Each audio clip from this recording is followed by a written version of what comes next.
వచ్చింది పెద్ద పులి.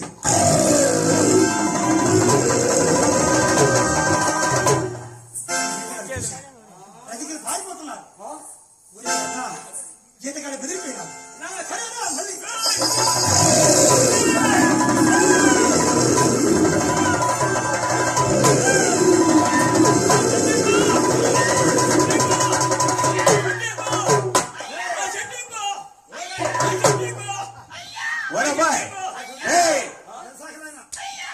అరే కింద నీ కొడుకున్నాడా?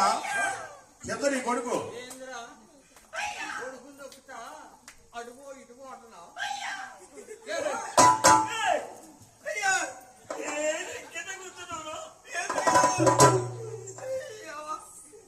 ఎంత పోలి వస్తుందంటే నేను గుంట్లో కూర్చొని కంపేసుకుని అక్కడ పడకుండా ఉంటాను. అది తెలియక నా మీద ఎక్కుతున్నావు నువ్వు. రాయి మీద ఎక్కుతున్నా. రాయి కాదయ్యా నాకు ఈ పని.